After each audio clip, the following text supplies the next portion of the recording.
let them come, let them come. We'll only have to beat them again. It's the best team in London, no, the best team of all. Everybody knows us, we're called Millwall. Let them come, let them come, let them come. Let them all come down to the den. It's Saturday, Coco Lane, we've all come down to cheer. We've had our jelly deals and our glass of beer. Come rain or shine, all the time our families will bring. And as the Lions run on the pitch, everyone will sing. Let them come, let them come, let them come. Let them all come down to the den. Let them come, let them come, let them come. We'll only have to beat them again. It's the best team in London, no, the best team of all. Everybody knows us, we're called Millwall. Let them come, let them come, let them come.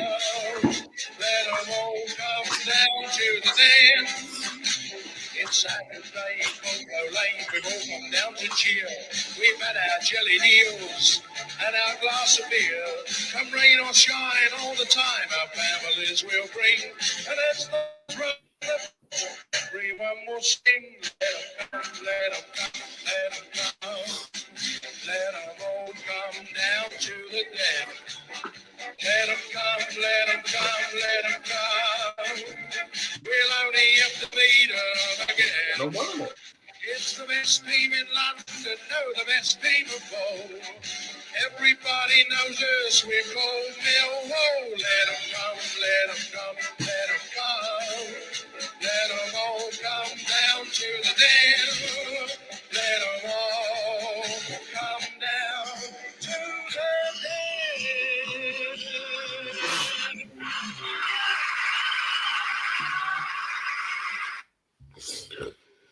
Well, good evening to 82 of you, I think, and 3 others on the panel. Kenny, Pete, Joe. Evening. And, good evening, everyone. Oh, yeah, Kenny, Pete, and Joe. That's it. Yes, you 3. Church bells are ringing. What's going on here with the comments? Doesn't seem like there's many comments in a minute. Maybe, I don't know. Is it because of the only subscribers?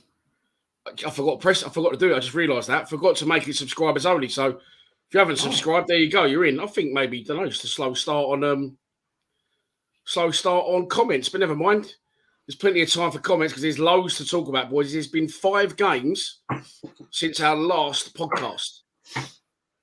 And we predicted in that last podcast the points that we get from these next 5 games. One of us got it right. Does anyone know who that was? Me. No. I'm going to guess me. Let's run the clip. What are you thinking, boys? Pete, how many points do you think from them next 5 games? Right. 1 loss. 1, 2, 9. 9 points. I was thinking 9. Do you know why? Go on. Well, just on average, try and win 3 home games, but ain't gonna. Yeah, go on, Joe. What are you thinking? I'm going to go 8. I think we'll get 2 wins, 2 draws, and a loss. So 8. Yeah, that's 8, isn't it? Yeah, everyone's saying about the same. Ken, what do you think? Right, I'll tell you what. I'm going super positive. Right, so I'm going to go for 11. You know, you've changed. Kenny, what have you been drinking, mate? Hang on, you can't say you want the manager out and then say we're going to get 11 points from 15. Joe, that bang on. 2 wins, 2 draws, and a loss. You got it spot on, didn't you? I wasn't a million miles away when I said, 3 home games, so 3 home wins. We've got 7 points from those home games. So the last 5 games, boys, we're pretty where we expected to be. Are we happy customers, though? Pete, are we happy? Yeah, I think so, Dan. I think I will try to make a video at the end of Saturday. I think I might be wrong. But I think we're 5. Oh, no, I was wrong. I was, because the boy, I looked at the wrong table. But, the 2 wins, I think you said that would be 2 draws. You'll be happy with 2 draws, was the Watford and the West Brom game, if I recall. And, I thought, no, we got to win them games. So, and then, 2, if you said to me 9 points, I think we'd all been happy with that. we'd all been happy with the outcome. The only disappointment there, obviously, was the Huddersfield game. You know, the rest of them, poor draw at Birmingham, but it was better at Birmingham. But Huddersfield was the poor show out of them. You know. Yeah, we're going to talk about that. We're going to talk about. So I'm sort of happy where we are. You know, I'm happy where we are. We're 10th in the table, Ken. 1 game away from the international break. We were 3 points short of your predicted total. I'm not giving. Well, I'm going to have to ask: are you happy? For those who may not have seen your full-time video on Saturday. Yeah, no, absolutely not happy. Bog standard. I'm over the moon with it. I'll be honest. I didn't think that we'd beat Watford. I think I said that we'd beat West Brom, but I expected a lot more out of the last 3 games. So on one side, really happy with the Watford game and the West Brom game, but really, really disappointed with the last 3 games. Classic Millwall, Joe, innit? We beat the teams we should and don't get results against the teams we should.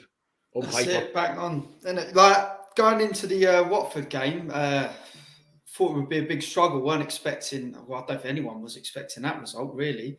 But yeah, 2 good wins. Watford, West Brom picking up 4 wins on the bounce, really positive. Then we go to Huddersfield away, and it's just a really poor performance at Huddersfield. That just really killed our momentum, let us down a bit. But do you know what? The last 2 games, even though 0-0 draws, I haven't got too many major complaints with the performances, in all honesty. So I'm actually quite happy with where we are at the minute. We are 1 game away from the international break, as I said, 10th in the division. So 10 points off top. Yeah, so game in hand. And it's what we're expected to do. But listen, you and Pete suffered Huddersfield this season.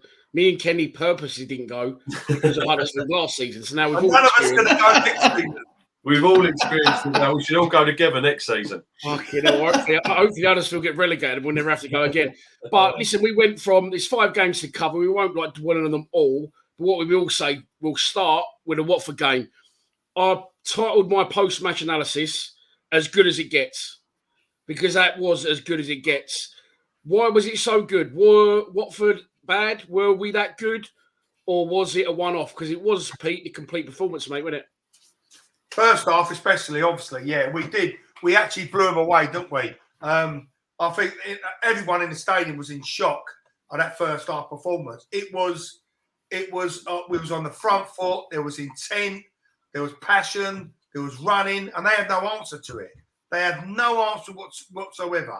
You know, it's just a pity that, you know, you can't get that team to perform like that week in, week out. But yeah, we just took them to the cleaners that first half, and obviously we laid off them in the second half. But one of the best first halves of a Mill display I've seen in donkey's years.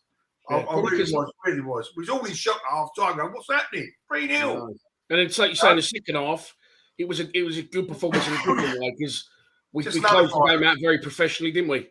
Yeah, we had to just nullify them second half. We've done the job in the first half, and let's be honest, we could have actually got 4-5, you know, for better finishing. But you know, no complaints about the Watford game whatsoever. Just took us all by surprise, that one. Yeah, definitely did. So what can we put our finger on in the Watford game? The tactics, the formation, the team he picked, because he actually had Volsammer right, Bennett left, and Bradshaw up front. Joe, what was so good about the Watford game? Apart from that's what I was going to say. I think literally everything just fell into place. Yeah, it was brilliant. Best performance I've seen in years. I think we set up right, we had a little bit of a settled side. I can't remember what's the game Hutch got injured in. No, not that He didn't play that one, did he? No. But I think we that one. Next one. Yeah, we had a bit of a settled side there. It seemed that the players were now sort of getting to know each other. Everyone knew what they was doing, and as I say, everything just seemed to fall into place, and it was brilliant. And then we follow up with that with another win against West Brom. We don't want to keep going on about this guy returning, but he did. and he, in my opinion, made that mistake. What's your thoughts on that, Ken? Well, if I can just quickly answer the Watford question, because I've got it all written down. Oh, sorry, mate. I didn't think you saw it. That was all. Yeah. So I've got just 3 notes just on the Watford game. One was the team formation was perfect. And like Joe said, we'd started playing a team that was playing every single game together, starting a gel, etc. I believe that the players at that point as well against Watford are given a free role. I don't think that Rowett had a chance to get his teeth sunk into that formation. And I feel like they were allowed to express themselves a lot more. And one key thing that I'm going to say, and I'm probably going to say a lot today, Hutchinson was in the side. And I think that when Hutchinson's in the side, not just defensively are we a lot stronger.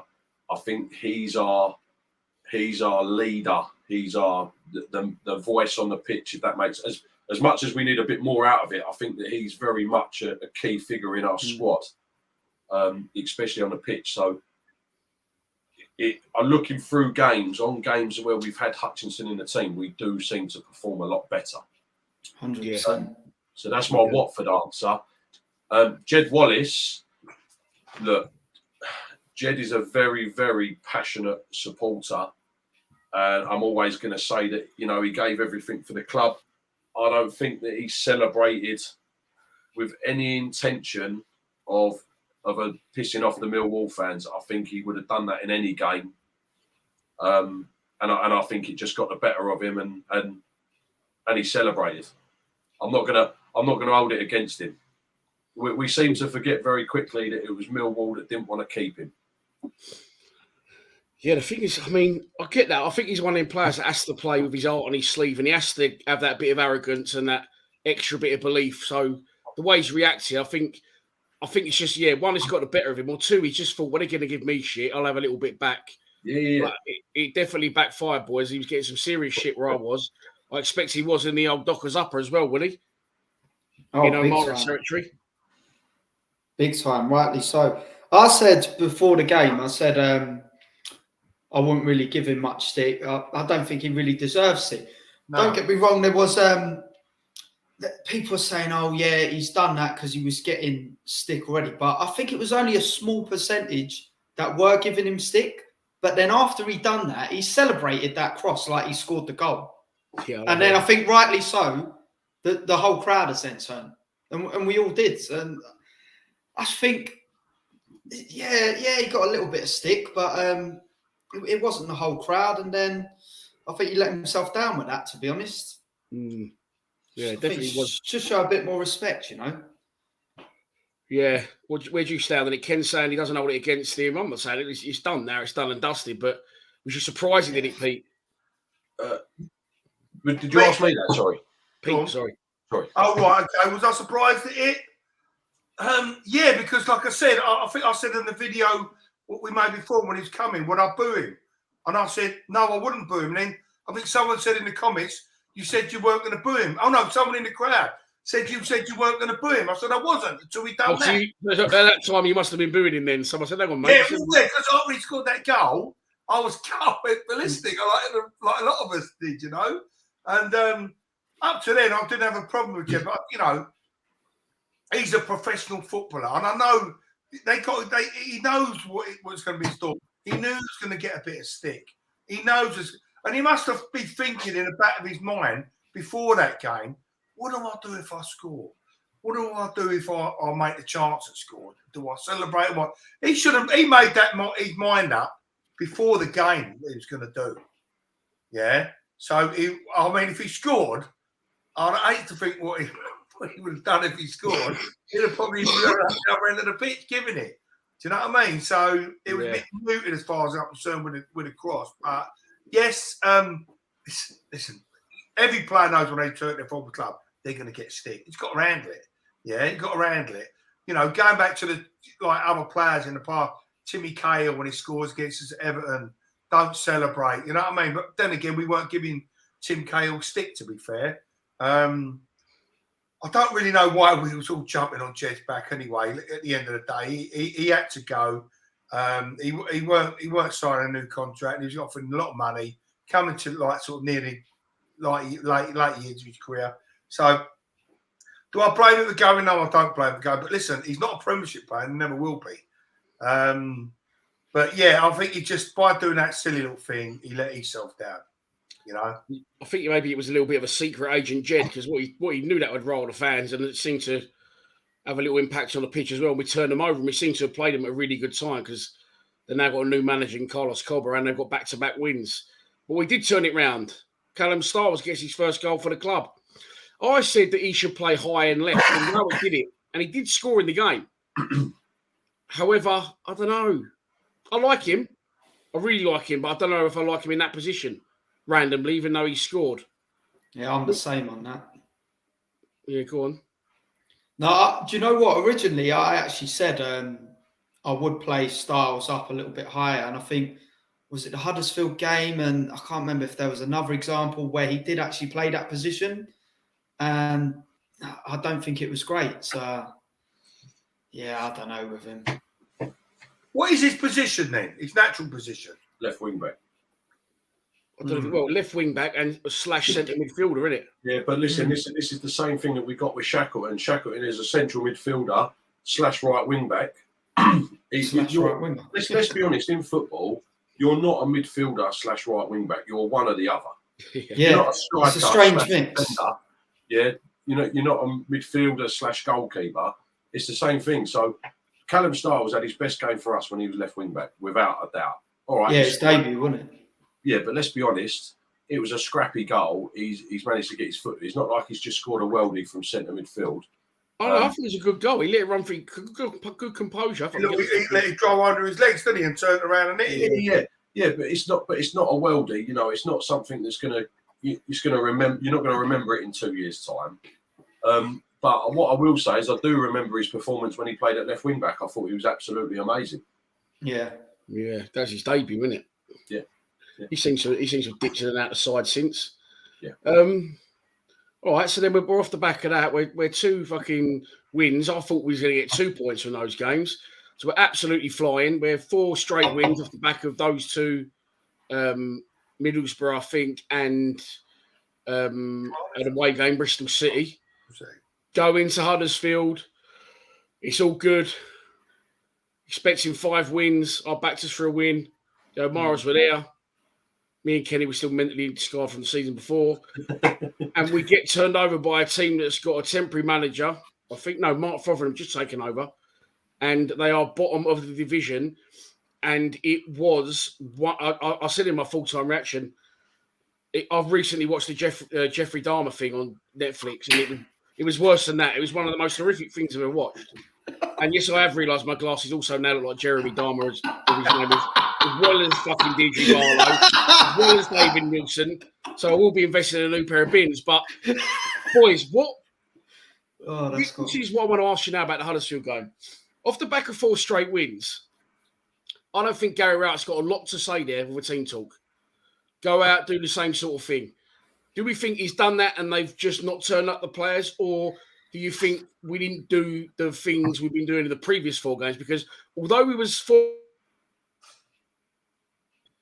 that we was a lot more standoffish than we had been in previous games.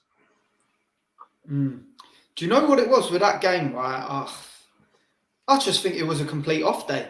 Like, I don't know what the players were drinking the night before, but we just looked slow, lethargic, so off the pace. Just everything about it was wrong. Like, I can't put my pinpoint on one thing. It was more like the Watford game in the first half. What we done to Watford, Huddersfield done to us in the first half. They was on the front foot all the time, yeah. And you know, it was absolutely shocking to actually watch that game, because it was just them not for 45 minutes. It was 90 minutes. It was them, and you know, we absolutely offered nothing up, because I think we expected to turn up and roll them over. Right? They upped their game. They probably out Millwalled us. Right? They had corners. They were going forward with intent, especially the first half. Yeah, and then what was shocking about that as well, if you actually watch the highlights on Sky and it showed you 2-3 minutes, it showed you nothing but them attacking and having shots and corners and things. and you never see one clip of us in their half in the highlights. I don't think we got a call until the 70th minute.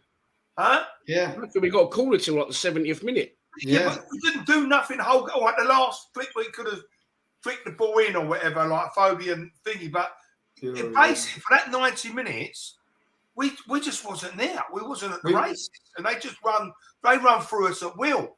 Through us at will. And like, listen, we could have been 3-0 down at half time quite easily.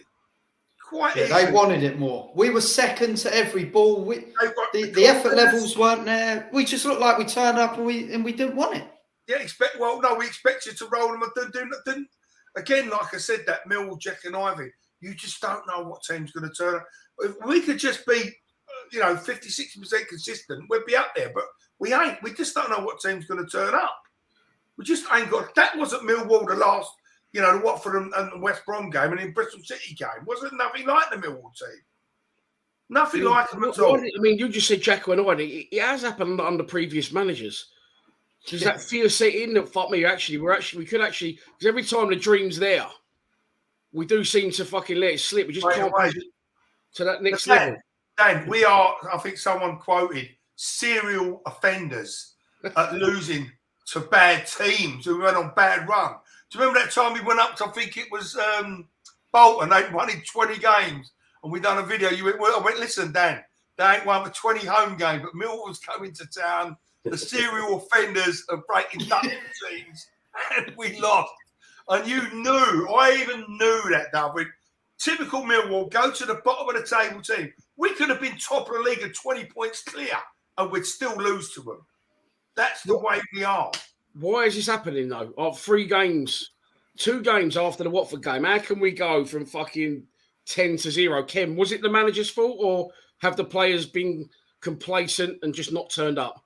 Well, first and foremost, if it's not broken, then you shouldn't try and fix it. We had 3 changes from the team that we went like 4 unbeaten or 4 wins, whatever it was. So first and foremost, a big point, we didn't have Hutchinson in the team. We didn't have our captain. We didn't have our leader in the team. The other one is we replaced George Saville with Shackleton. And we also replaced Bennett with Styles. So there's your problem a little bit. I can't see Billy Mitchell and Shackleton working as well as what Saville would. So your midfield is almost a little bit broken there. You've got someone doing all the dog work, trying to push the team forward, and you've got Shackleton, who's just a terrier but doesn't do anything. And you've got Styles, who, in my opinion, is completely out of position. So when you've got 3 players that are not necessarily... Cresswell don't get in the team if Hutch is fit. That's a fact. Yeah. So he's a backup. Shackleton shouldn't get in the team, but I'm pretty sure there's something in his contract that says he has to play. And Styles is playing out of position. Well, all of a sudden, we're now playing with 8 players against 11 at a place which is always known to be difficult for us to go. And where's your attacking threat? Where's your attacking threat coming from with that? So the minute you look at the lineup there, you've got to argue we're not in for a good day. Okay. The argument I've got is, and I'll go back to this. People keep telling me we had a really good window. We've got the players. So if we can't cope with the skipper being out injured, and Saville was also ill, he just come back from, I think, being ill, hadn't he, at that point? Well, that actually might have been a later game. No, he was ill, I think, that one. If we're Saville was ill for the next home game, I think. I've got a fantastic argument for that later. Then it's all right. 2 players coming out, and we've got the players to be in the top 6, which a lot of people say. It shouldn't affect you that much. On the day, boys, was it down, do you think, to the manager or the players on this occasion? And if it was definitely the players, without a shadow. I'd say so as well. It's like they got out on the piss the night before. It literally looked like they were playing hungover. Yeah, that's the way I described it. Yeah. No effort, no passion, no running off the ball. Lethargic. Hold on the ball. They couldn't hold the ball. Couldn't make 3 passes. I think your brother said that, Pete. He said we literally couldn't retain the ball, and that's where your problems begin, isn't it? And the old scorings were we kept knocking that ball so it bypasses the midfield, hits. I think Bradshaw was playing that day, wasn't he? Yeah, we were hoofing it long up to Bradshaw, first half especially. Bradshaw couldn't control it, and he kept coming back. So every time we long balled it, he couldn't hold it up. He kept coming back, time and time and time again. So we couldn't hold the ball up to bring the other players into play. So whose fault is that? So if for 90 minutes, us as a team are hoofing the ball up to a 5'6" striker, whose fault is that? I think it's some of them players not making themselves available, not coming for the ball. I always look at players like Dennis Wise and Terry Earlock, when a midfield player will come up and go, give me the ball, give me the ball. A lot of them just went missing. You know what I mean? And most of the team went missing that day. And all we had, one that was interested in was Bradshaw running around like a lunatic, right? Not being able to hold the ball. And then when they're getting the ball, they literally pick the ball up in their half and running all the way to our penalty area without no midfielder making a tackle. And it was time and time and time again. And when they had their shots, it went out for a corner. And you could see by just how many corners they had. Right? It was just the same thing all over. I'll tell you what, Dan, and we're the ones with the high blood pressure. You should have seen me there, mate. I was going bad. I think the argument you could have is there's been a donation. Christian Bassinelli, thank you, mate, for your ongoing contributions to the channel. Super chats are open. Pete's the GOAT. There you go. And he's also the godfather of Lions TV. Before we started tonight, he had a runner making him teas. He had someone on setting up his audio and his lighting. Well, quickly, Dan, what I've done, I don't know if you know what happened at Huddersfield, the thing with the towel. Did you know what happened there? The thing with the towel? The towel. Oh, yeah, this is an interesting story. You know the towels that Fleming takes the things with, right? Yeah. Every time he went to get a towel, their crowd was booing because they're saying he's getting a towel, and they was going mad. They was going absolutely ballistic, yeah? And then all of a sudden, they took it off. Take a throw in, the towels have got removed. All the towels are taken away, right? So he's looking around at the towel and going, and all the crowd like jeering, laughing and all that. And anyway, about 10 minutes later, I don't know, Rowett must have put a complaint in. Next thing you know, he had the towels back again, right? And then they went missing again, right?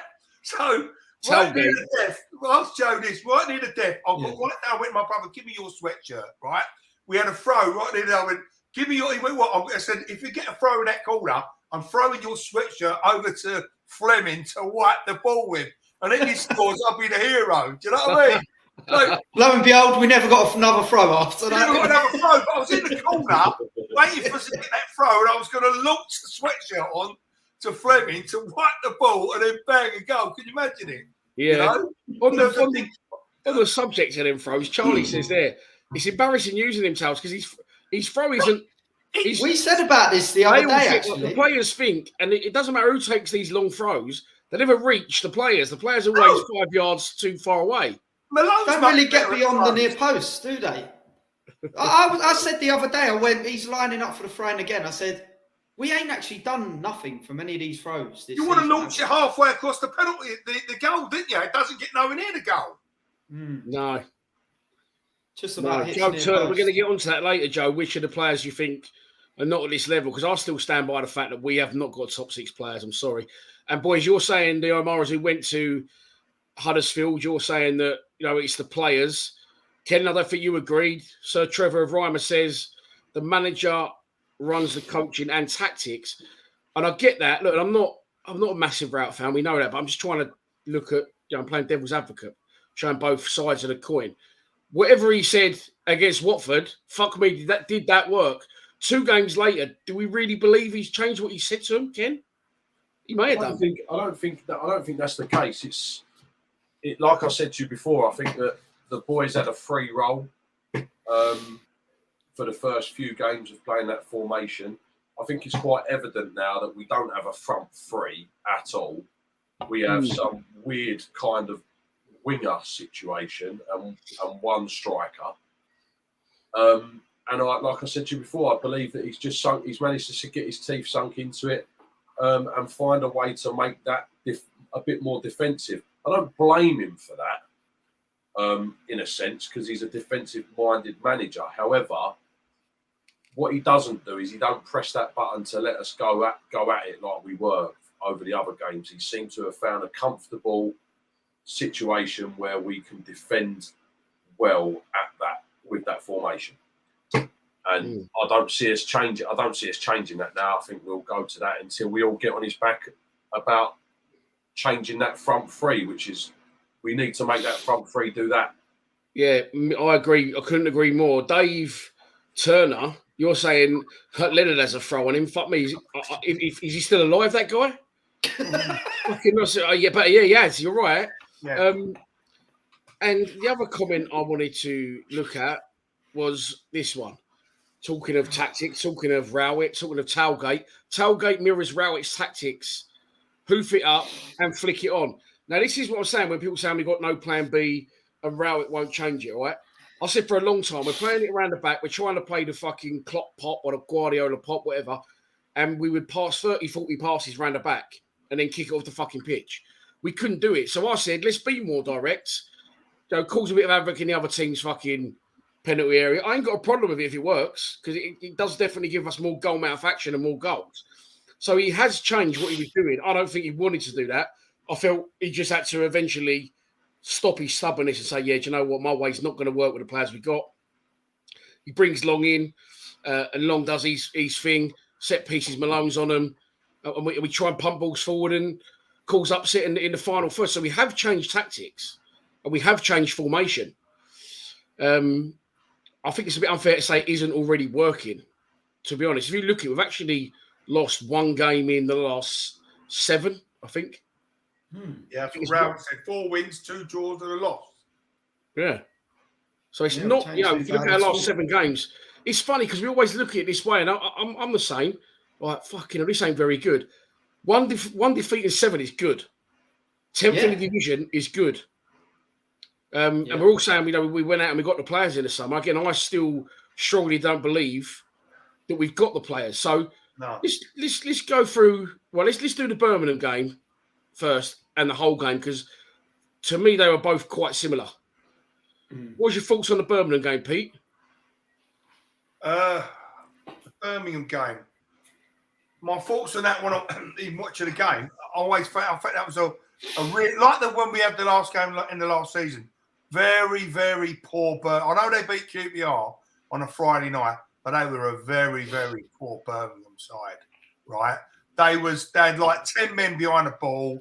That was like Gary Rowell was their manager for the night. Yeah, but this is why did they have 10 men behind the ball? Because I believe we was on the front foot. I believe they couldn't really cope with us, so they was just fucking trying to get what they could. I believe that even when they're getting it the last 5-10 minutes when we're trying to take a quick throw in and they're trying to stop us. So we was definitely going for the win there, you know.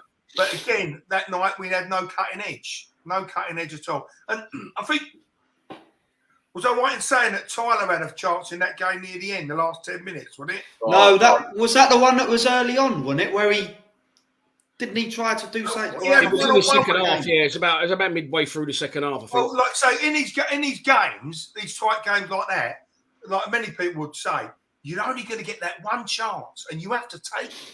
You have to take it, and if you don't take it, that's it. So if we'd have took that chance, there's no way Birmingham were going to score against us, right? In a month of Sundays, okay?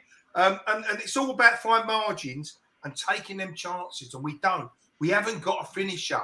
You know, like I always said, wouldn't it be great if you could mix, you know, a Matt Smith, a Bradshaw, a Tyler Fury into one, put it in a bowl, come out with one player that can touch a player on, that can head a ball, and that can score a goal. But unfortunately, that man is Alfie Haaland, right? So we ain't going to have it. Erling Haaland, right? Okay. But I'll just say that the Birmingham game, we should have won. The whole game, we should have won. Without a shadow of a doubt. And we dropped 4 points there. You could argue, though, you know what? It's all swings and roundabouts. We say that we should have won them on paper, but you could argue you'd look at the Watford game and maybe performance-wise, yeah. Performance-wise, but yeah, Joe, I know what you're saying. You're saying that we always have, we know what we're like. We never beat the teams that we should. And that's happened. We've dropped 4 points there.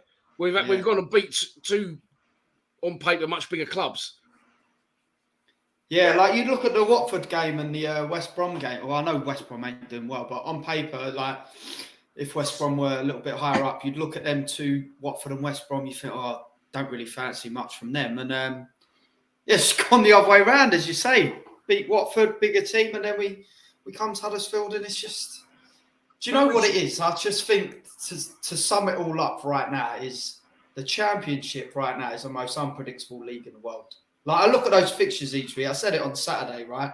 Everyone's beating everyone. You're looking at Coventry, who were down. I know they've got games in hand, but they were down there towards the foot of the table before Saturday, and they're playing Watford. And I went, I would not be surprised if Coventry beat Watford. If someone like Rotherham was now playing Norwich, I go, yeah, wouldn't be surprised if Rotherham win that. It's just everyone's beating everyone at the minute. And you're not going to put in, don't get me wrong, we had a few good performances in a row. I don't think anyone at the minute in this league is getting that consistency. No, you're right. Look, you're going to get a bad one here and there. 7 games, 4 wins, 2 draws, 1 defeat. What more can the man do? That's what some people will be saying. Yeah, no, and I totally get that. And when you put it like that, if you was a neutral, you would say, why are you moaning, or why have you got the ump about that? But I think if a neutral was tuning into the show, they'd be saying, what are you lot on about? Why are you? Yeah. Why some people? We're not saying get rid of him, but some people are still, I don't really want him in charge. Why? Yeah, so it's that same old word all the time, mannerism, right? So I haven't got a problem with going to Huddersfield and losing 1-0 if we turn up. We put it all in, we try our hardest, but actually what people weren't worried about, Peter say the same, it weren't the fact they didn't go home with the ump that we lost 1-0. They went home with the ump because we got terrorised by an Huddersfield team and we didn't seem too bothered to react to it. Like Pete said, the midfield weren't trying to receive the ball. They weren't trying to do this, weren't trying to do that. So the Birmingham game, we say that they sat back there, 10 men behind the ball at all times. Well, we only actually had 10 opportunities to create opportunities, if that makes sense, in a dangerous position. And we only had 3 shots on goal in 90 minutes. Right? That was a Billy Mitchell 30-yard shot. Where was it? The Fleming dink that hit the roof of the net. And then you had the Bury opportunity, which I don't want to go into that because I will have foam coming out of my mouth. But where he should have passed it to Vogelslammer for an easy win. So we're not creating opportunities. The reason why we're not creating opportunities is because of formation. The first bit of the formation is great, but the other bit's very defensive. Weird. The attacking bit is defensive. I get what you're saying. So we're not creating enough opportunities, and that's why I'm so frustrated, because you watch these games, you pay your hard-earned money, and you're not getting what you expect out of a Millwall team, and that is down to the manager. Well, in a game where the home team, who in their most recent game were cruising against QPR at half-time, they've created enough. They had one opportunity in the whole game, and it was where the whips across the box, and their guy couldn't get on the end of it. We've had 3 good chances, and with better players, which isn't down to route in my opinion, it's down to budget, we would have took all 3 points. Is that against Birmingham? Yeah. Okay, so okay, fine. But my argument would be, if you didn't have Bury in that position and you had Bennett in that position, Bennett would have passed.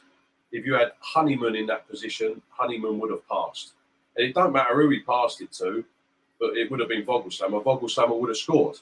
So actually the problem with that situation, that last chance by Bury, was down to Bury, and guess who picks the team? Yeah, I'll get that. But that's only one instance, and I would have thought they practiced these in training. I actually don't blame him for going for goal, because I would have gone for goal if I could run that far. You've got to have a little bit of selfishness as a winger / striker. But yeah, he should have played in the old fucking cock slammer, shouldn't he? And he should have scored his first goal for the club, but he didn't. But as a whole, the Birmingham point, I think, is a good point. A reaction from Huddersfield, a really bad display. Of course, Huddersfield was our first defeat in 6, actually. Drew against Rotherham, won the next 4, and then lost to Huddersfield. So we bounced back. To me, that's a good point on the road as well. Midweek, so we couldn't take the numbers up there we would have liked to. It was on telly, which always kills the crowd a bit. I didn't think it's that bad. Moving on to the whole game. Again, I've not got an issue. I said this in my post-match that went out yesterday. I've never had an issue with where we finished in the league under out. Why would I? It'd be silly to. I've never had an issue with points on the board. The issue I've had is we sort of stopped trying to win games. Under him, we was thinking, what players have that team got? What players have that team got? Trying to consolidate, going into games cowering and on the back foot. And again, the whole game, I think we went to win it. It just echoed the Birmingham game for me. We went to win it. We continued to try and win the game. We was the stronger side. They knew that. They come for a point before they even got there. But unfortunately, we didn't have the quality in the final third. However, we had the quality in the final third against Watford. So there was Watford a one-off, and why couldn't we get it over the line against Hull? And again, against Hull, we had 24 attempts, 6 shots on goal. Right, the only way that we are, this sounds awful. It makes us look good, but we're not good. Is all we're doing is putting balls into the box for our midget striker to try and get on the end of. That's all we're doing, right? So it looks good, but it's not right. So, all right, the ball's going in the box a lot more, and it looks like we're attacking, and it looks like we're trying to win games, but we're never going to win games doing that. With Bradshaw up front, you're not going to do it. So this is what I mean. We scored that trick. Yeah. Yeah. We had both on Somerset. But again, players changed, right? And also, like I said, they had more of a freer role, right? And we didn't put 24 crosses into the box against Watford. Watford didn't want to know. When you come up against hard-working teams, Watford don't want to know. That's why we beat them, and that's why Coventry beat them. Coventry are probably one of the hardest working teams in the league because they don't have the ability. So, who did you say? Sorry, didn't have the ability?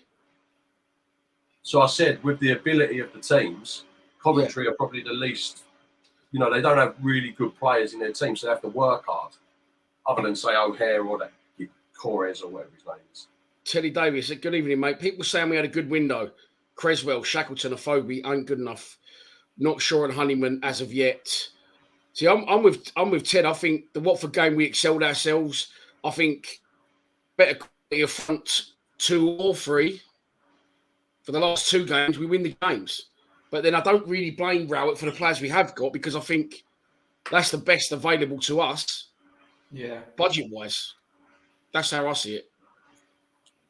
I think so. You say a lot of us did say we had a good window, but a couple of these players like Cresswell, Shackleton were sort of unknown at this level, and then all of a sudden, don't get me wrong, Cresswell's picked up again last couple of games, but I'd still have Hutch over him.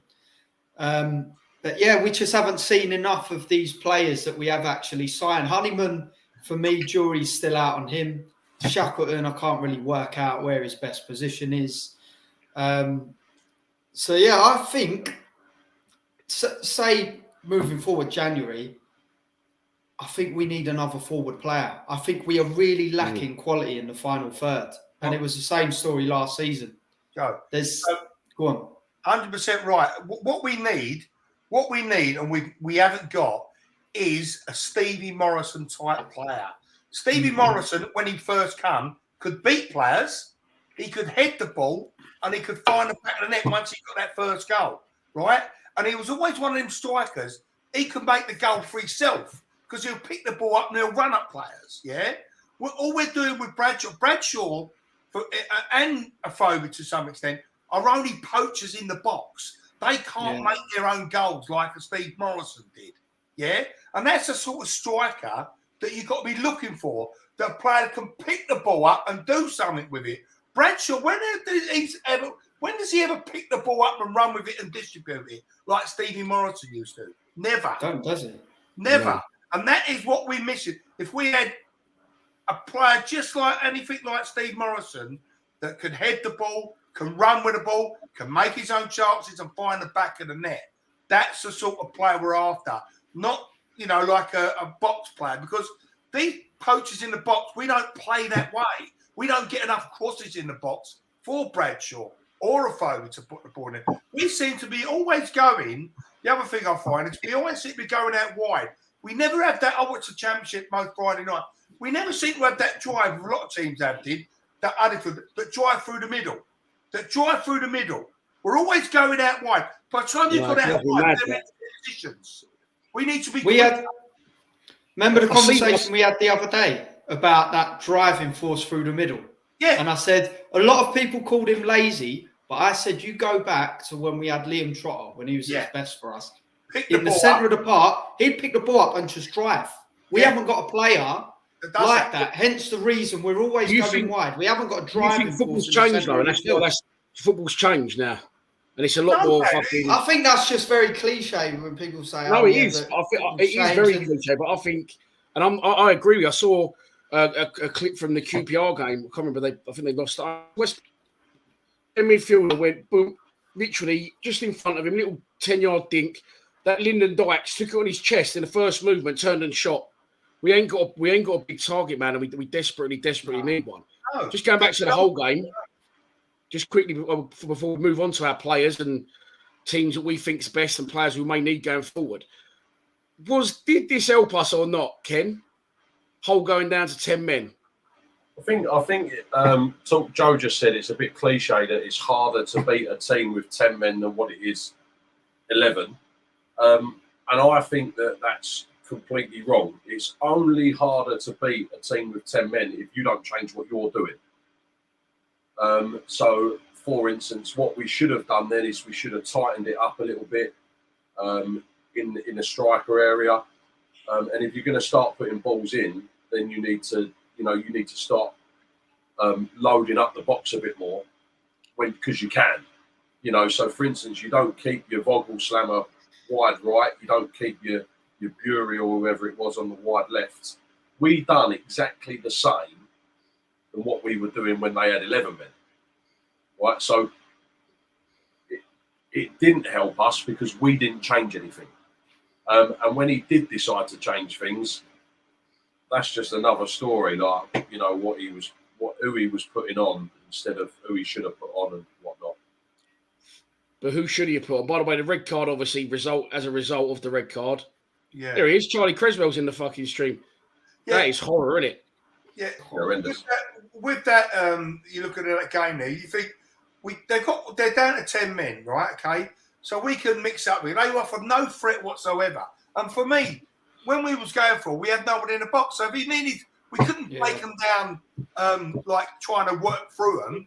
Then we should have gone route one. And I would have shackled up at the back and put Cooper as a striker, right? That if we go in route one, you could get the knockdown in the box because we kept going route one to Bradshaw and all the small players. But if he wanted to win that game, we should have put Cooper up front. And another point to that, when it's 0-0 and they go down to 10 men, I thought was, oh no, here we go. This is going to be murder for us now. We're not going to be able to break them down because they're going to put everyone behind the ball. Okay? But the difference is, if we was 1-0 up and they had a player sent off, happy days, because then they've got to come at us and we would have scored more goals. That is the big difference. So if you want a player sent off, you want him sent off when you're 1-0 up, not 0-0, when you're 1-0 up, because they've got to come at you and then they're going to leave gaps at the back. Dave Huswaith, thank you, mate, for your contribution to the channel. Okay, so here's a question. Just a yes or no, all three of you. Do you think we've got the players to be in the top six? Yes. Yes. Pete? Not at the moment, but I think we will. Okay, so I'm glad you said that because I was just about to say, if we've got the players to get in the top six and the team goes down to 10 men, why on earth would you put Jake Cooper up front? But Pete doesn't think we've got the players. That's fine. We haven't, have we? So if we go route one, who's going to win the headers then? No, I agree. I completely agree. So has he signed the wrong players? Has he signed too many of the same player? Do you know? Or is his hands tied with who we can get in? I've got an argument on that though. We're saying about the whole Bradshaw's not going to win any, but there's been certain games, right? I can't remember which one. There was one in particular, right, where every ball that was going up to him or into the box, Bradshaw was winning everything. Yeah, Yeah, because their central defender was 4'2". Maybe, but Trevor- still, you're not playing 6 foot defenders every game, are you? Let's put it this way. He brought on 3 midfielders, and he's saying we had a striker on the bench in Isaac Alafe, who's, fuck me, he must be coming up to 30 years old, Alafe. He's never fucking played with Thursday. No, I think he's 23 this month, Alafe, and he can't get in the side. You've got the 21s. I'm not saying any of them are good enough for the team. I watched 21s last week. I won 5-0. So I'm going to say this. Let's look at our team, okay, as a squad, because I don't think we've got top 6 players. Pete doesn't think we've got a top 6 players. You two do. Let us know in the comments. Have we got players good enough to get to the top 6? Looking at our side, for me, right, two good goalkeepers, definitely. I love the back 4. Hutchinson, Cooper, McNamara, and then Malone, or not so much Malone defence-wise. Murray Wallace, right? That can get in the top 6. That's proven with the minimal goals we've conceded. The midfield 3, I think, at the minute are our best asset. Fleming, we're going to be looking, to try and keep him for as long as we can if he carries on improving. Same with Mitchell, and Saville seems to be back to his best. For me, that midfield 3, 2 and a 10, more than capable of being in the top 6. For me, it's the strikers, or lack of strikers. 1, formation, because we shouldn't play 2 wingers. 2, our strikers are Tom Bradshaw, Benik Afobe, who's currently injured, Isaac Alafe, who's usually injured, and Andreas Volsammer, the German Rob Holtz. For me, never. Someone else said it. I just copied them. We're never getting the top 6 with those strikers. And you can add Bury and Bennett to that. If Bennett was always fit, you'd say, okay, that's what we've got to go forward with. No. Now, the argument is that Rowett signed the majority of those. I'm trying to think how many he did. Yeah. So has he signed the wrong players, or are these the best we can get? Or is his hands tied with budget? I'm sure he'd love to go out and buy a Lyndon Dykes, a Gary Medine, a fucking Ollie McBurney, because that's the sort of striker we need. Yeah, and you pay big money these days in the Championship. That's what I'm saying. We ain't got it. We ain't got it. Yeah. So we're missing that drive in midfield. I make you right. We have got some good, but we're missing that guy that's going to pick the ball up in midfield and drive with it to back teams up. And also, like I said, I think we're missing that. And the strikers we got, they're just poachers in the box. They're not all-round strikers. So we need a Steve Morrison type striker and 1 more midfielder. I'm only talking 2 more players to make us into a top 6 side, right? That driving midfield, right, just getting 1 run of him, and 1 striker that can do more than just poach in a box, that win an header and can take someone on. One of them type strikers. There is people out there, even in the lower leagues. I'm just like Morrison we got before. Yeah, I think with this day and age with social media, and that's up to everyone's fucking value. You ain't gonna get someone now who's gonna score like Morrison did for 5 seasons. Score. He left Stevenage when he was about 24 to come to us. Players won't stand on league that long now because they get snapped up. They're all fucking calling themselves, I'm a pro footballer at fucking some 7th tier team. Do you know what I mean? Yeah. They'll get snapped up. But again, for me, we need 2 players. But I think the biggest issue for me is the wingers. I don't know what he's doing, but he's gone 4 at the back, but he's taken out Afobe and Bradshaw. People can say what they like about him.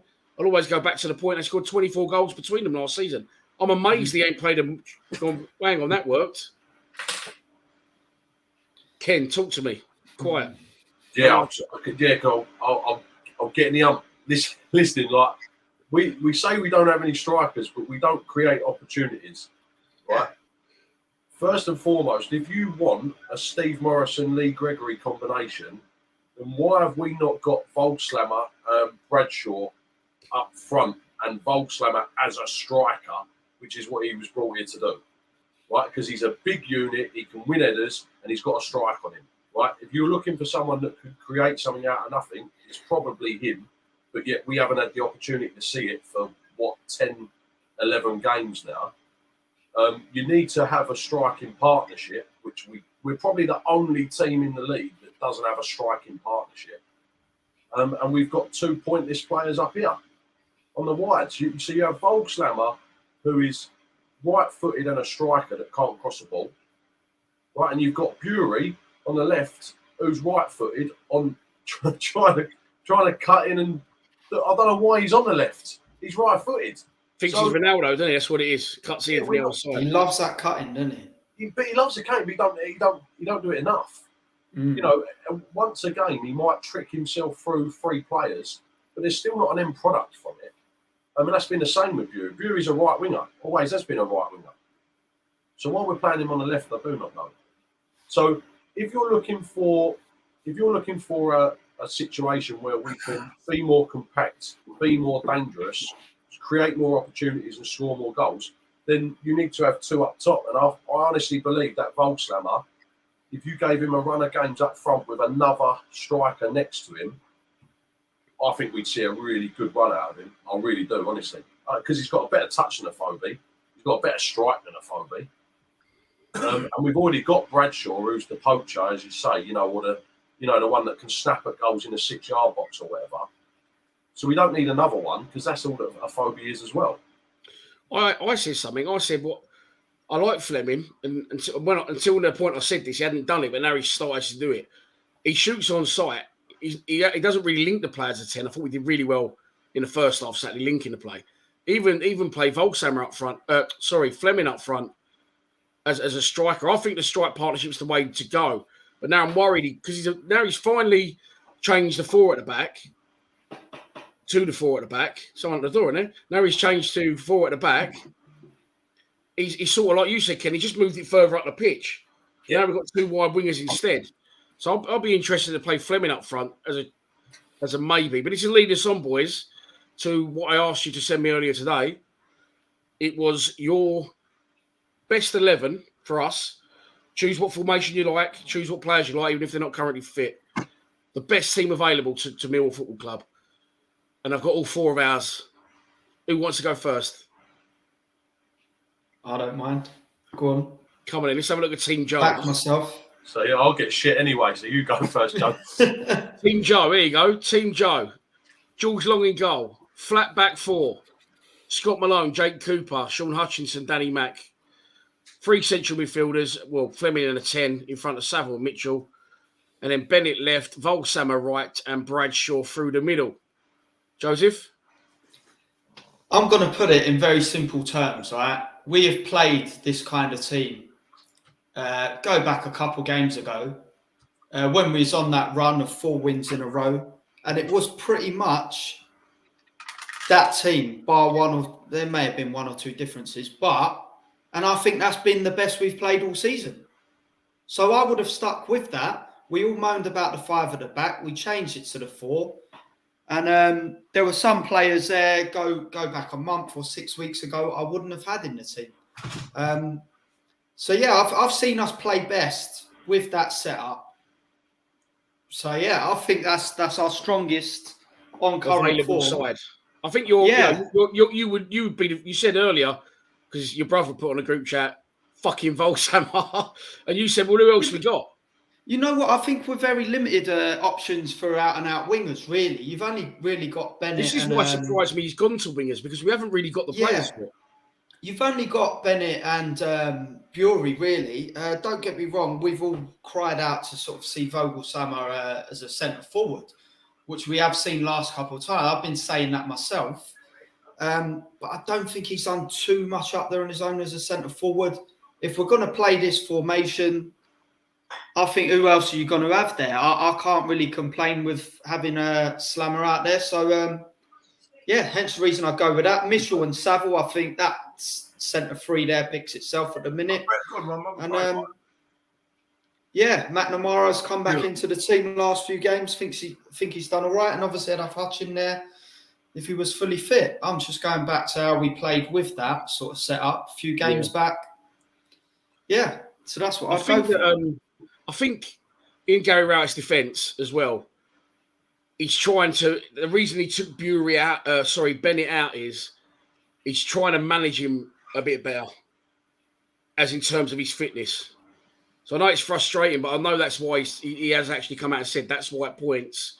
You know, he said Mason played a full 90 the other day, so I took him out. He's worried, probably trying to keep him fit. Right, who wants to go second? I'll go, Rick. Go and put one up there. There we go, Pete. So your team, same formations. You're happy with the wingers, yeah? Do you know what I would do though? No, I think you got slightly wrong.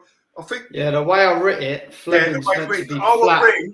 I would actually bring Fleming into the middle and have Savile Mitchell a bit wider. Yeah, right, flat. I'd have three in midfield, and I'd just have the two up front and Slammer essential striker.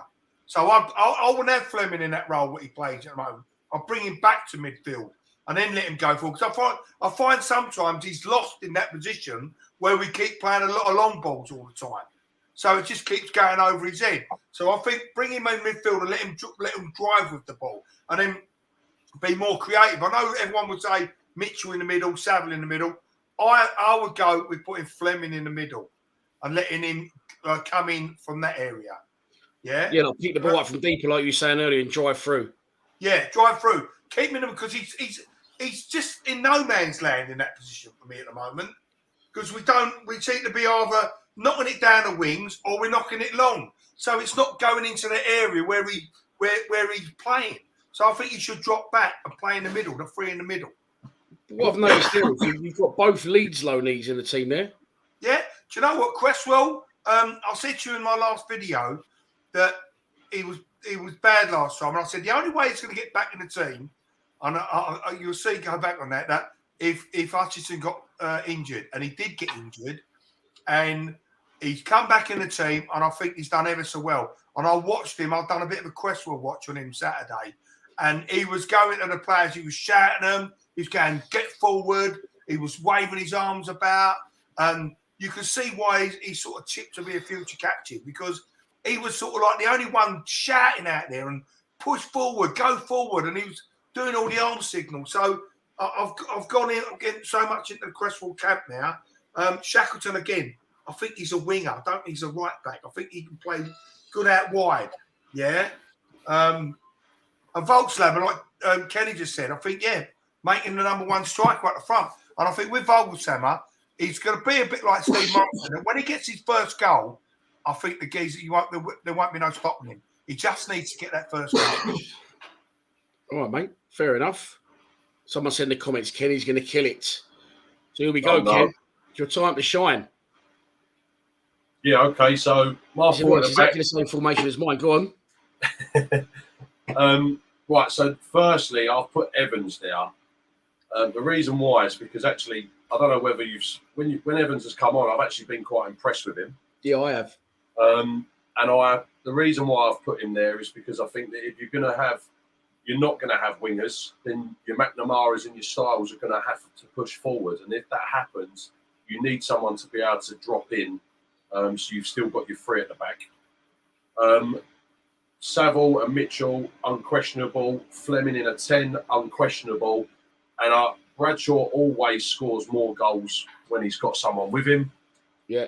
And that Vogelslammer is a centre forward. And we haven't seen him play or have a good amount of games with someone next to him as a centre forward. And now's the time to start, like we say, get some sort of striking partnership up. When you've got someone like Fleming in front of you that can create something out of nothing, he's got to be able to have options. Because if he's looking forward and the only thing he can see in front of him is Bradshaw being marked by a 25-foot striker, or you can pass it to Bury, who's going to try and cut in, or you're going to pass it to someone on the right that might put a cross in for Bradshaw to try and beat this 25-foot monster. It's just not going to work. So I think maybe play more centrally. And like Pete says, you attack through the middle. We've also got the defensive base there. Whilst we are pushing forward, and start putting teams on the back foot properly and start playing some football and start creating some more opportunities. I think that would work really well. I did notice there, Ken. I do like your side, but sorry, I'm going to have to pull you up. You've got no Malone in that side, but you always said you should play him. Yeah. So the reason why I would play Malone, if we had Rowett's formation. Fair enough. I know you say, yeah. Yeah, then I wouldn't play Malone left wing back though. I'd play Malone as the left striker. Yeah, because I was going to say to you, I did think of this today, and I thought, I might fucking try and snooker Kenny with this one, but you always fucking do well on here. Is that You say, oh, you don't like the way we play, etc. But then you say play Malone because he creates assists. But I get what you're saying. In the Rowett way, then yes. But in your way, no.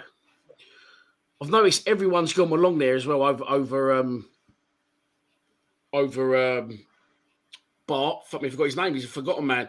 A couple of things here. Joe Turner says he won't score, Slammer. Dan said, I did say that. I said he won't score one goal in my post-match. But Richard Jarrett makes a very good point. He said, how can you hammer Volkswagen when he has played one game in his position? How would you feel if you were sacked before doing the job you was employed for? That's a very, very good statement there, Rich. True, boys, isn't it? He hasn't had a run. He was bought as a centre forward, and this is half the problem with people saying that we don't have the players for the team. Dan, I know you said this earlier about talking about the players. So Honeyman was bought as a 10. How many times has Honeyman played in a 10? Only when pre-season, I think, when Fleming was injured or when Fleming was injured. And that's when we was all impressed with him. Volkslammer was bought as a centre forward. How many times have we seen him play as a centre forward? Shackleton was a central midfielder, right wing back, played his best game as a right wing back in his position, but can't get anywhere near the team because Danny McNamara is having a blinder. Cresswell is a centre back, but he's Hutch's replacement, so you're never going to get too much out of him. Afobe's shit, and Truman's a goalkeeper. But so the only person out of everyone that we've signed that Rowett has signed this season that has had a blinder is Fleming. And do you know why? Because he's been played in his position. So it's unbelievable, isn't it? Like, my head's gone about it. Couldn't make it up. But despite that, we're only one defeated 7 despite that. 4 of them wins, 2 draws. I think it's good at the same time to have that versatility, though, having players that can be utilised in a number of positions. Fair enough, it might not work all the time. But I think they've done all right when they've had to fill in different positions they might not be used. Like, don't get me wrong, Vogelsammer, I've said I wanted to see him up front, but I don't think he's done a bad job out wide right, in all honesty. He hasn't. Do you know why he hasn't done a bad job, though? I think because he plays, he's industrious, he's German, he works hard, he drops back. He's never going to score or create plan on that right wing. Can I just say something? You can't complain. You don't realise, we think that Volkswagen had done a good job on the right until we played Honeyman on the right last week, and all he was doing was touch out of his feet and across. Deliver. Yeah, that's what you need to do out there. And Vogelslammer weren't doing that. So we think Vogelslammer's doing a good job until you have someone do a better job. Now, surely you can't play Vogelslammer on the right after watching Honeyman. Pete Bora, how are you, mate? I know you, don't I? I know this man. He's a legend.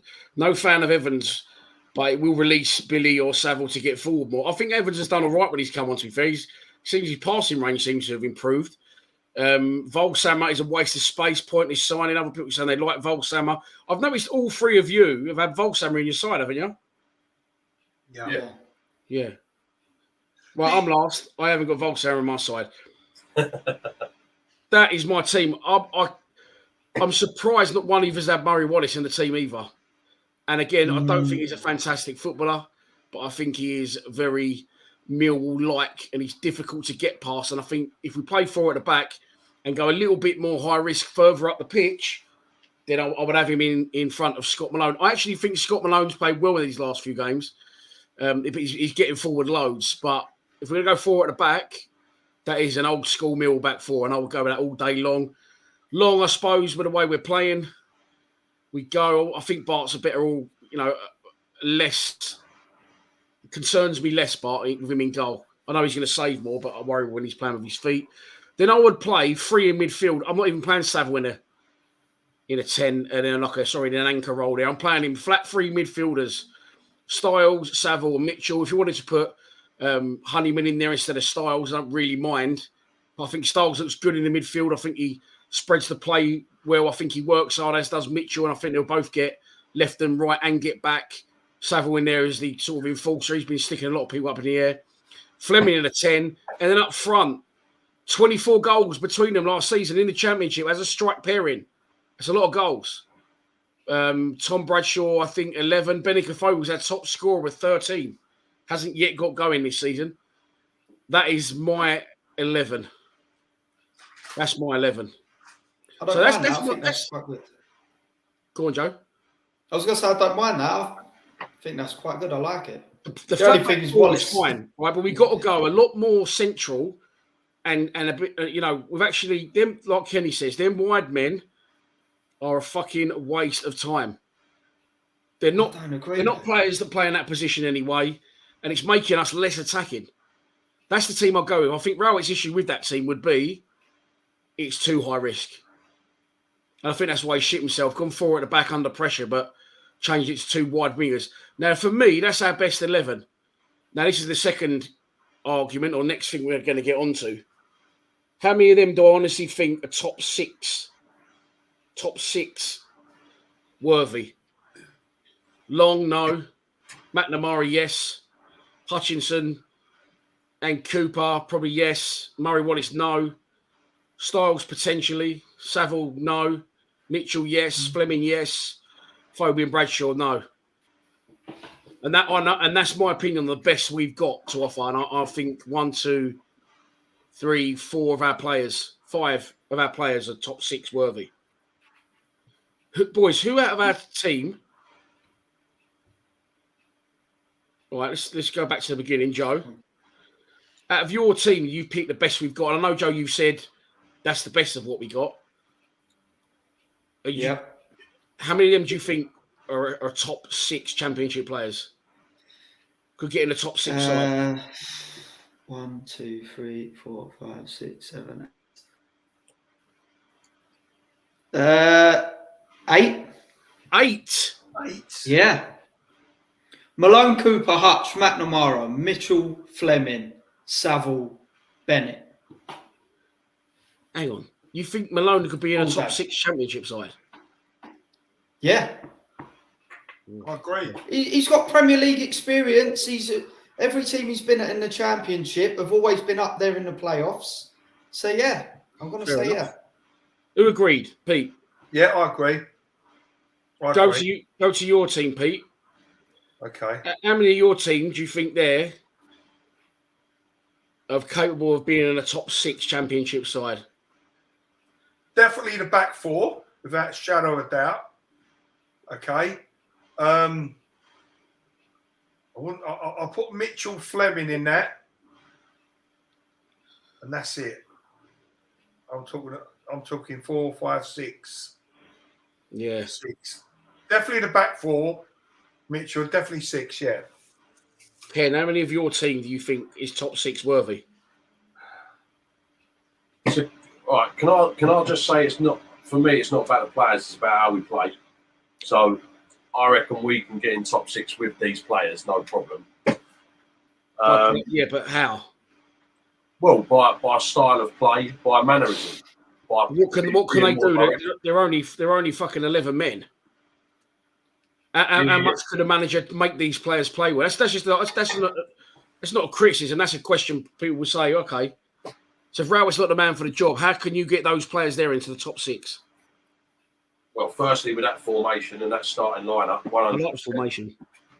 I'd say that Evans isn't. I'd say Styles isn't. I'd say Mitchell isn't. I'd say Vogelslammer, as it stands at the moment, isn't. Mm. And Bradshaw probably as well. So how many have you picked out there that aren't? 1, 2. So 1, 2, 3, 4, 5. So you think half the team pretty much are not top 6 worthy, but you think we could get in the top 6? 100%. 100%. How?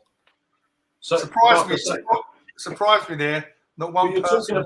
We're talking about players that are under instruction, and we've watched them for the last 2-3 seasons doing what they've been told to do, which is boring football. There's so much more to come out of these players. It's ridiculous. Billy Mitchell, by the way, nowhere near his best. But someone's just let the shackles off him. He's actually allowed to do something. Yeah. Same with Danny Mack. Hutch and Coop are just, warlords. Just carry on. I don't think Styles is up to it, to be honest with you. Vogelslammer, you can't comment on. MFC 1885 says, what makes a top 6 player? Barnsley got playoffs with a League One standard team. So you're saying team spirit, togetherness, character, desire, right tactics. But we won. Yeah, but we won 4 straight games. They showed all that in them games. Yeah, and then we changed it. Do you know what? We changed the players. Yeah. You changed the what? The players. We changed the players. Yeah, but you can't help illness and injury and playing 2 games a week. Yeah, of course. Oh, Dan, come on.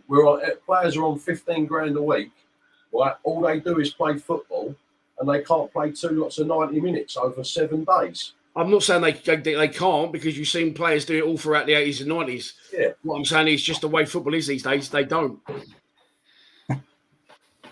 I know it sounds stupid and cliche, but it's very, very true. A lot of people saying in the comments that Bradley Dack's coming in January. Oh, Dan. Don't tip me over the edge, Dan. Go on, Joe. You know what I'm going to put out there, right? When oh mate, I forgot what I was going to say now. I know what I want to say, but I'm trying to. No pressure. We're live. No pressure. So we actually, you go back a couple games ago. Fair enough, we've had a little bit of a blip last few results, but we didn't do one single one of these shows through that spell where we had that 4 on the bounce, and spirits are high. So if we had the show during them, we'd all be saying something completely different. We go back to then.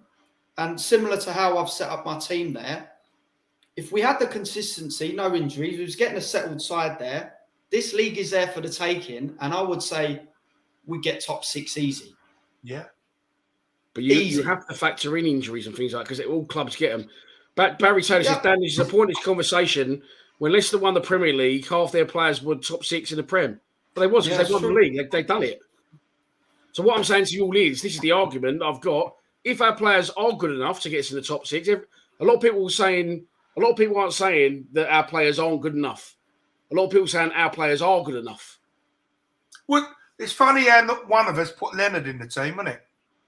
To be honest, he's kind of. Yeah, I know, but you said any player that you can put in the team. I still forgot he was even. Yeah, but during his whole career, he's had little spells with us, but I don't think he's had that long enough consistent run where you can validate saying, yeah, all right, I'm going to throw him straight in. I just brought him up because I just remembered him myself. I forgot about Ryan Sanford. He could be that driving force in midfield to go forward with the ball. If he's done, mate. He's 31 now. He's constantly injured. Yeah, well. But if he wasn't injured, then maybe. But I don't think it's a pointless argument, because a lot of people are saying we've got the players. It's the manager. So what would a different manager bring then? That maybe I should structure the question that way. What would a manager do different to get us from 10th into the top 6? So I think the argument that the guy was making about the Leicester team is that if you went through the Premiership, all right, if you went through the Championship and picked your top, your best goalkeeper, your best left back, your best centre backs, then all right, a lot of the Millwall team probably wouldn't get into it, and that's fine. That's understandable, usually based on stats and what you've seen anyway. But what I'm trying to say is that if with the unit that we've got, and if we changed the way we played, and adjusted certain tactics, let players play in the actual position that they were bought to play in. I agree. A lot of our players are out of position. It frustrates me. Then all of a sudden, I don't see why we don't have a team. And I've said this for the last couple of seasons. That's before Fleming turned up. Vogelslammer, any of them players. We have a team that is capable to at least challenge to get into that top 6. At the moment, the way we play with the players that we have, we're not going to get into the top 6. So that does boil down to the manager. Yeah. But we've 4 straight wins, 6 wins, 1 defeat in 7. That is currently promotion form. But you can't win every game. You can't guarantee each player is never going to get injured. You can't help suspensions. My argument is that them 4 games we changed formation, and then he managed to get his teeth stuck into it, and now we're going back to boring boring football. I don't see it, honestly. I don't see it changing until we change our formation again, and the boys let them have the shackles off a little bit. We will continue to play boring football again. I think the goalkeeper, the back four, and the midfield are fine. I just think go to 2 central strikers and invest in January, and I do believe we'd have half a chance. Dan, 2 players, I said. One driving force midfield, and one striker that can hold the ball, that can head the ball. We need a big, horrible striker, don't we? No, we don't need a big striker. He only has to be target, man. He only has to be about 6 foot tall, 5'11", for someone that can be good in the get air. Me in. Well, you know. But also, you've got to look back at our team as well. Our bench is quite strong as well, isn't it? When you look at our bench. Yeah, but we're all saying that, and at the same time, he's bringing subs off and putting subs on. Everyone's moaning about the subs that are coming on. The only problem is with a lot of our players, they're only good for 20-minute spells, right? So then they're not. Yeah, then they're not top 6 players, are they? If they can't do it. Well, okay. So you've only got to look at Bennett. When Bennett comes on with the last 20 minutes, brilliant. Fury comes on. Fury last 20 minutes, he's brilliant, and he's on. They've got that bit. They're not 90-minute players. That is our problem. Our squad is not fit enough. Bennett never lasts 90 minutes. Fury can't last. Don't put in a performance in 90 minutes, but bring him on the last 20. He's a well beater, and we've got too many of them type players. I think if you're gonna play wingers, then you have to go back to that standard, pretty much your 4-4-2-2, your 4-4-2 or your 4-4-1-1, right? Do you know? I don't know whether you guys remember. Well, yeah, of course you're going to remember it. You not remember when you had Marlon Romeo and Fred Onyedinma on the right, and the chaos they used to cause, or the Christoph Kinnaid, the proper wingers that we had, Stephen Reid, Paul Ifield, the proper wingers that we used to have, that used to score goals and create goals constantly. Now what we've got wingers that think they're strikers. The Mason Bennetts, the Tyler Burys, whoever else there is. They don't know what they're meant to be doing. Wingers are meant to be knocking that ball down the line, taking their men on, delivering a cross for us 2 strikers to attack. Like, football is so simple. Like, I agree, and I'm going to say something that I've fucking said about 5 times tonight, and it is boring, and I admit that, but football has changed. No one plays 4-4-2 wingers. I think they should. I think they should.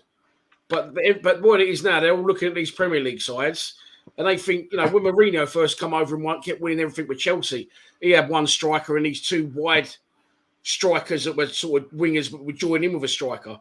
And we're trying to do that, and we ain't got the players to do that. We haven't got the quality to do it. At the same and deliveries as well. We don't get the deliveries right. They seem a little bit lost and out of position, not really affecting matches. The wingers, don't they?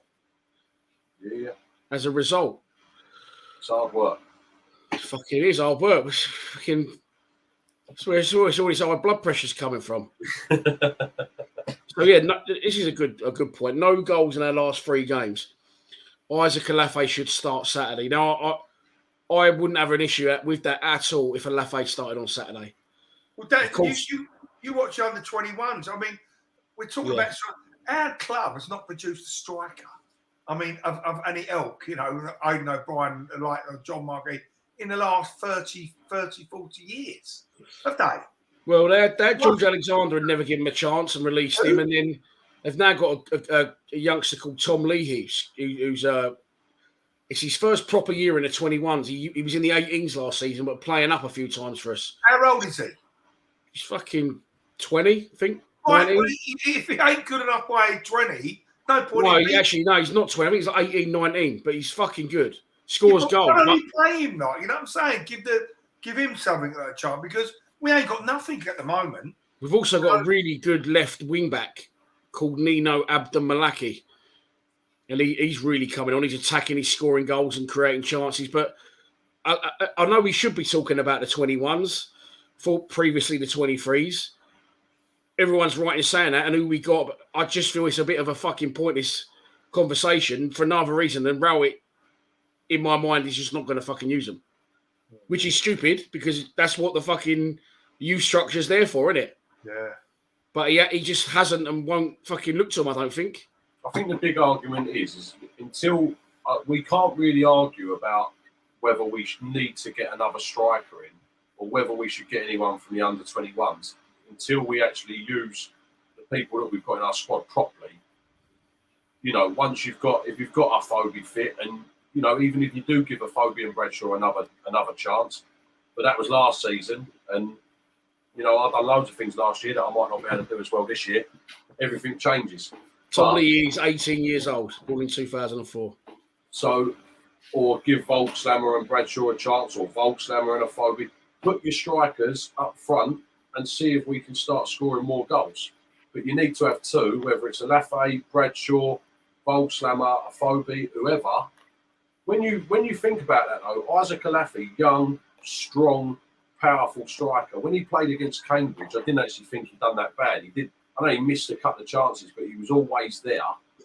A Phobie is a veteran striker. I'd say, you know, if we needed something extra, you could bring him on.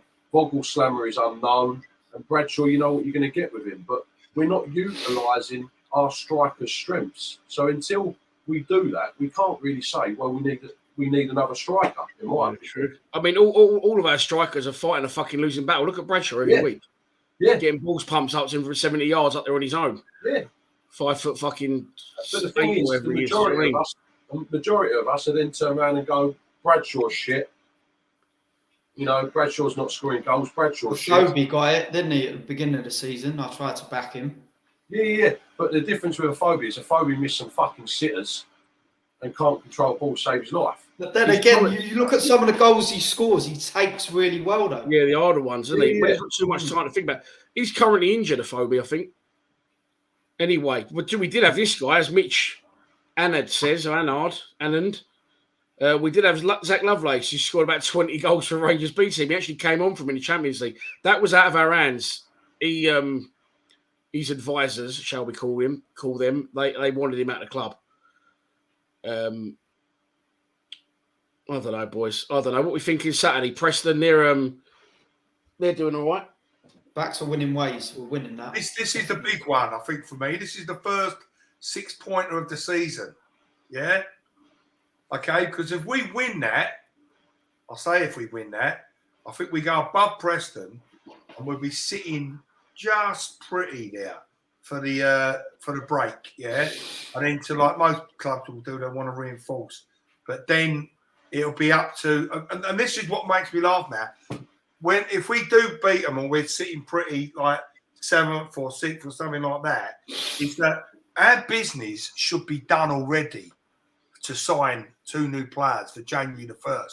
Not wait till February, end of January to sign the players.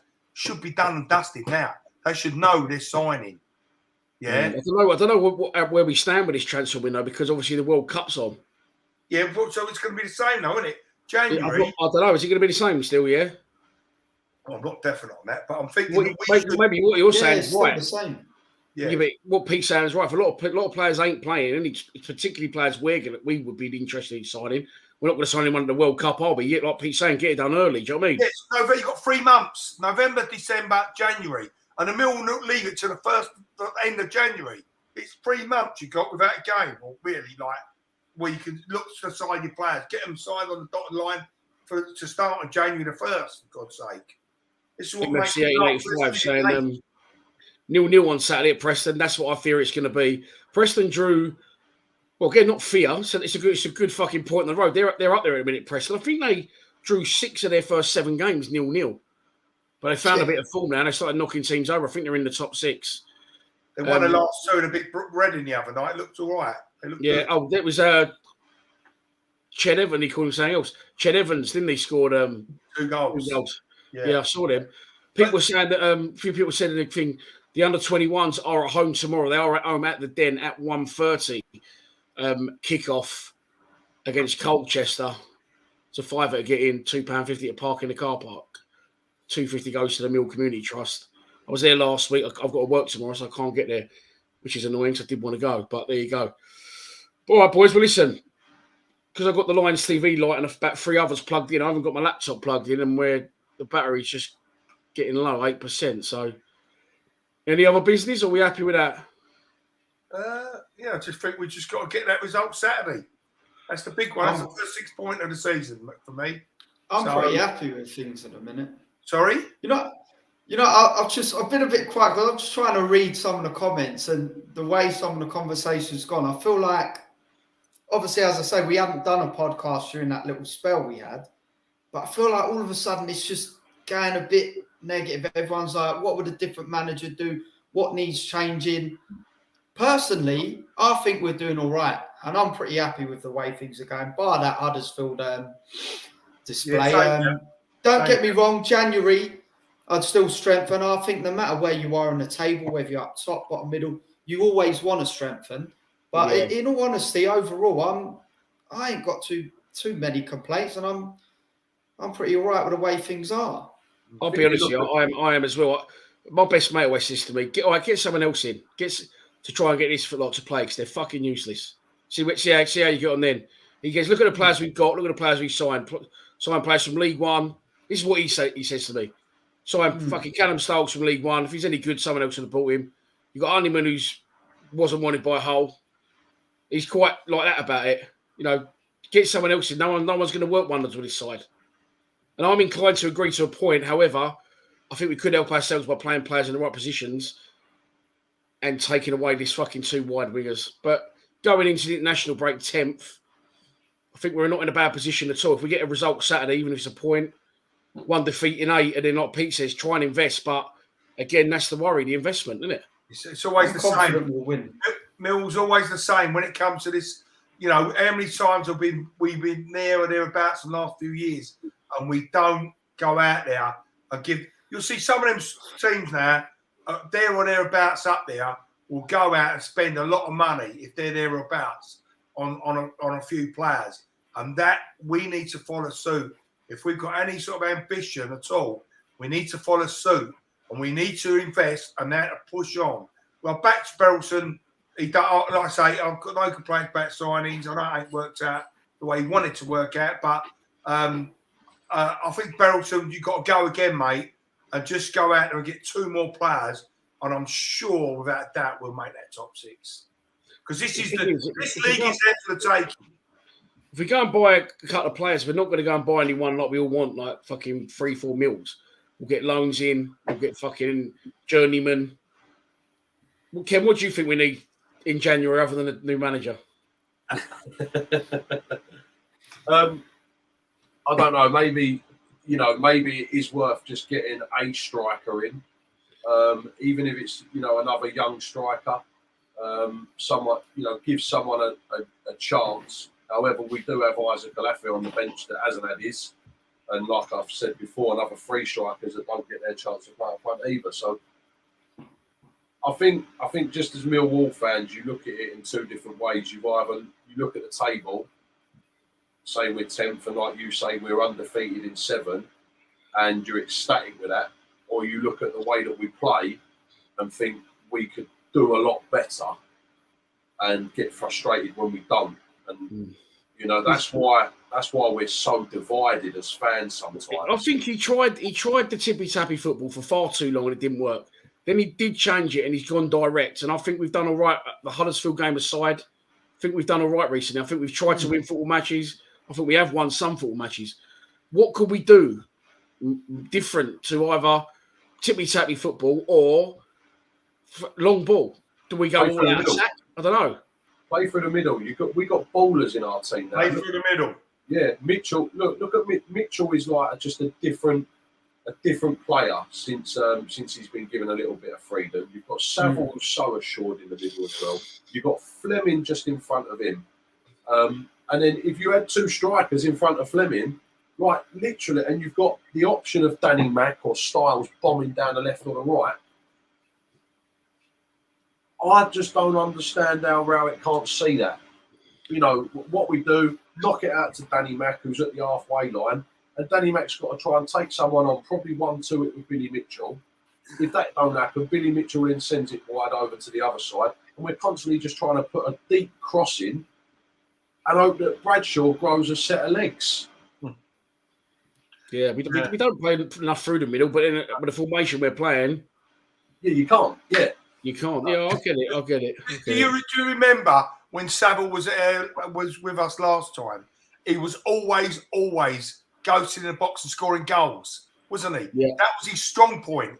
Of Yeah, it was. ghosting in the box and getting us goals. He doesn't do that anymore, does he? I don't know whether he's been told to hold He's back. playing a little bit deeper because he's got Fleming higher up now, isn't he? Yeah, He well, was playing slightly different formation.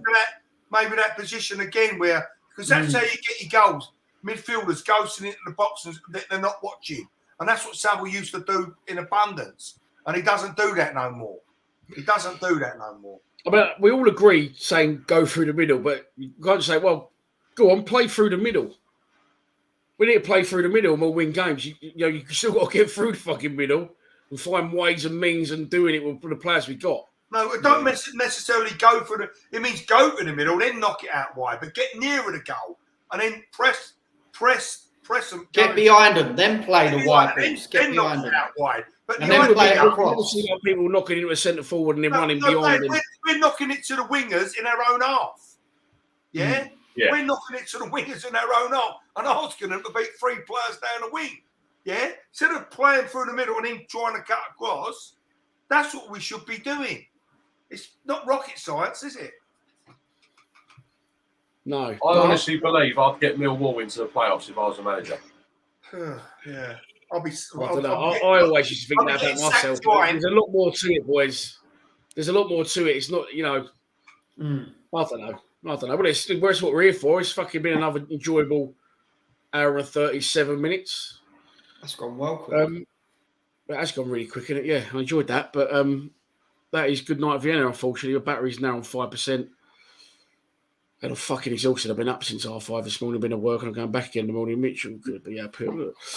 All right. Well, listen. Who's going Saturday? Anyone? Ken, you aren't you? Me and my mate Danny. You and Danny going, yeah? You go out to do full-time reaction if I don't go? Yeah, Danny, me and the boys as well. So me and Archie and Charlie are going as well. Oh, nice. I'm on the fence, mate. I don't know what to do about Saturday.